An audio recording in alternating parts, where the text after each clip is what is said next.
भाग्यशाली गुरुमुख मंडली इसी प्रकार अपने मन और चित्त की समस्त वृत्तियों को एकाग्र करते हुए और अपना ध्यान अपने परम इष्ट देव परम पुरुष पूर्ण धनी श्री हजूर सतगुरुदेव दाता दयाल महाराज जी के परम पवित्र परम सुंदर देव स्वरूप की ओर लगाते हुए बड़े प्रेम सहित मिलकर बोलिए जयकारा।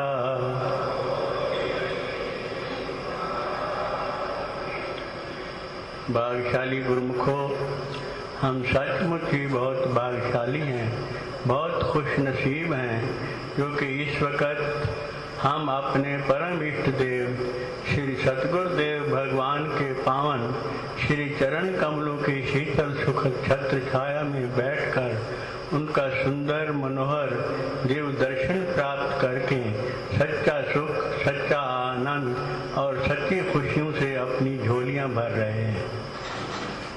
इसी समय के लिए परम संत श्री कबीर साहब जी मालिक के चरणों में विनती करते हैं, वो दिन कैसा होएगा गुरु गहेंगे बाँ, अपना कर बैठा वहीं चरण कमल की छां। वो प्रार्थना करते हैं, ऐ मेरे मालिक, वो दिन कैसा होगा जब श्री गुरु महाराज हमें अपने पावन चरण कमलों की शीतल सुखद छत्र छाया में बिठाकर पावन दर्शनों से निहाल करें। गुरुमुखों, वही सुनहरी और दुर्लभ अवसर हमको इस वक्त प्राप्त हो रहा है कि हम अपने श्री गुरु महाराज जी के पावन श्री चरण कमलों की शीतल सुखद छत्र छाया में बैठकर उनका सुंदर मनोहर दर्शन पाकर निहाल हो रहे हैं।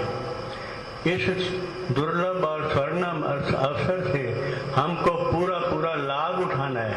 कौन सा लाभ?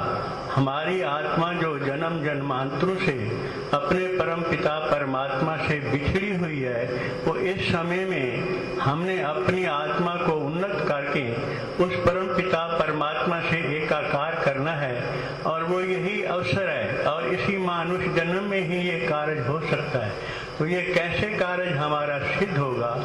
जब श्री गुरु महाराज जी हम पर प्रसन्न हो जाएंगी, उनकी हम पर प्रसन्नता उतरेगी, तो हमारा ये कार्य सिद्ध हो जाएगा।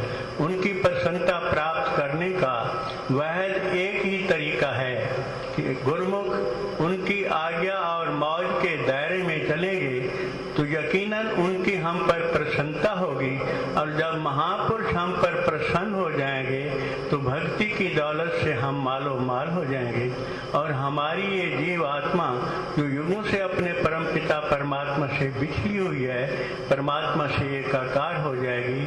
जैसे संत सहजो बाई जी फरमाते हैं, गुरु की आज्ञा दृढ़ कर गए, सहजो गुरुमुख चाल, रोम रोम गुरु को रटे, सो शिष्य होए निहाल।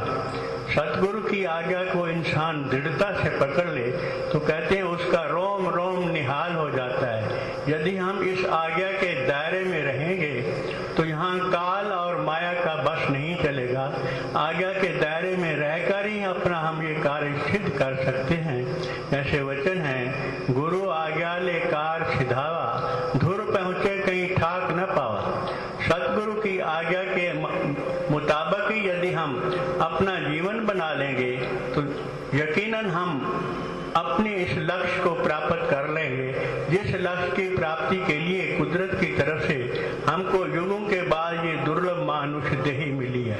गुरुमुखों, इसी लक्ष्य को पूरा करने के लिए ही महापुरुषों ने हमारे कल्याण के लिए हमारी आत्मा को परमात्मा के साथ मिलाने के लिए बड़े सरल 5 नियम निर्धारित किए हैं। यदि हम उन नियमों का श्रद्धा और विश्वास के साथ नित्य प्रति परिपालन करते रहें तो यकीनन हमारी ये जीव आत्मा उस परम पिता परमात्मा में एकाकार हो सकती है।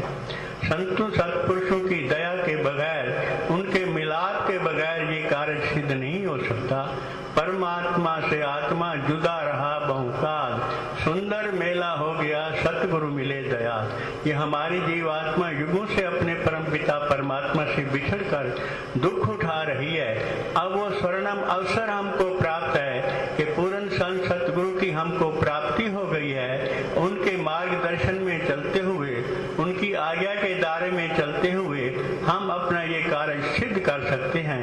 और ये 5 जो स्वर्ण नियम श्री गुरु महाराज जी ने हमारे लिए बनाए हैं, ये हम सब गुरुमुखों के लिए आज्ञा है।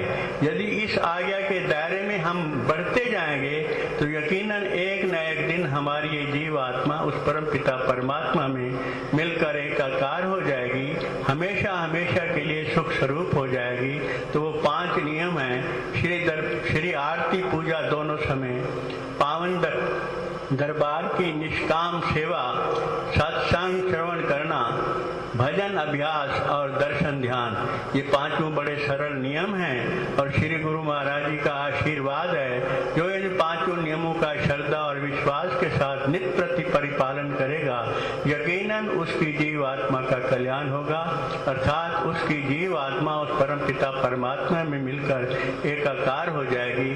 गुरुमुखों, इसी लक्ष्य को लेकर हम महापुरुषों की शरण में आए हैं, तो हमारा ये कर्तव्य हो जाता है महापुरुषों के आदेश के अनुसार इन 5 नियमों का श्रद्धा और विश्वास के साथ नित्य प्रति परिपालन करते हुए हम अपनी जीव आत्मा का कल्याण करें। ये मानुष जन्म भी सफल हो जाए, महापुरुषों की भी प्रसन्नता प्राप्त हो और मालिक की दरगाह में जाएं तो वहां भी उज्जवल मुख होकर के जाएं। बोलो जय का